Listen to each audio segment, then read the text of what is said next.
campus des métiers et des qualifications mobilité et transport intelligent a pour finalité de fournir des formations initiales et professionnelles à la pointe de la technologie.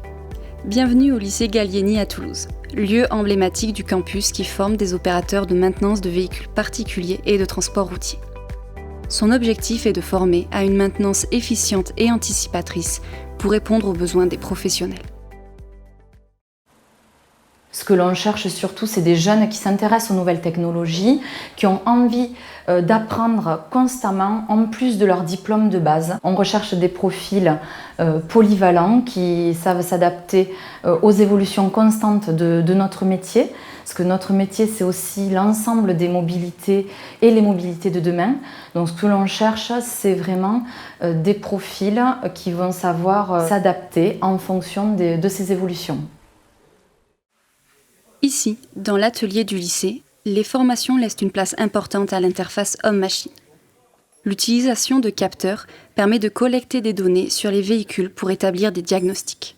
Pour former au mieux ses élèves, le lycée Gallieni développe des partenariats avec des industriels à la pointe des dernières innovations technologiques.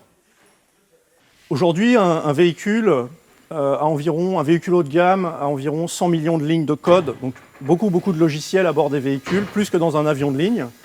Et cette tendance n'est pas près de s'inverser, puisque bientôt, avec les véhicules connectés, 30% des fonctions embarquées feront appel à du logiciel ou de la donnée qui seront stockées dans des clouds, le véhicule connecté.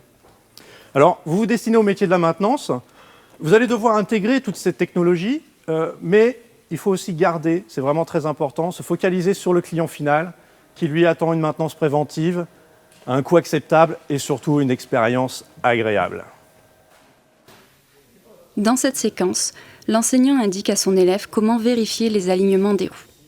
Les systèmes de suspension et de direction du véhicule doivent en effet respecter des angles spécifiques. C'est ce que l'on appelle la géométrie du véhicule. Aujourd'hui, ce contrôle de parallélisme s'effectue de plus en plus de manière électronique. La mesure se fait par infrarouge ou par onde radio. Cette opération démarre par la pose de capteurs sur les 4 roues du véhicule. Les interfaces homme-machine favorisent une intervention ciblée et la prise de décision de l'opérateur. Une fois ces données recueillies en temps réel, elles sont analysées et traitées par l'intelligence artificielle embarquée sur les véhicules. Monsieur Ménager, vous pouvez mettre le contact, merci. Voilà, nous allons continuer le diagnostic. Alors, vous voyez donc sur ce contrôle en réseau des calculateurs embarqués, nous avons plusieurs pannes, notamment donc, sur le champ visuel panoramique. Donc, je vous invite à contrôler les capteurs et actionneurs de ce véhicule. Continuez votre diagnostic. Comment se passe l'intervention sur le contrôle des biellettes ? Très bien, on a changé la biellette qui était défectueuse et maintenant on prépare le véhicule pour le rendre au client. Bon ben écoutez, continuez et puis merci et préparez le véhicule à la livraison. Au niveau des contrôles périphériques du calculateur et de l'injection, au niveau d'injecteur, qu'est-ce que vous avez pu relever comme courbe ? Les élèves du lycée Gallieni sont ainsi formés à ces manipulations et peuvent intégrer des garages et concessionnaires automobiles qui s'équipent avec ces technologies pouvant intéresser les clients.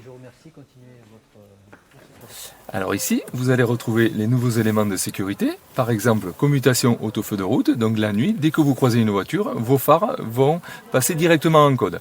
Ensuite, vous avez l'aide au maintien dans la voie, c'est-à-dire que si vous mordez un petit peu la ligne, le véhicule revient dans sa position initiale. Ensuite, vous avez l'aide au stationnement arrière, en cas de marche arrière, donc si le véhicule bip. Le secteur de l'automobile et leur maintenance sont en pleine transformation. Il offre une grande variété d'activités qui ne cessent de se renouveler. Les employeurs du secteur, de la réparation et de la maintenance automobile, recherchent aujourd'hui des profils polycompétents, curieux, inventifs et capables de travailler en équipe.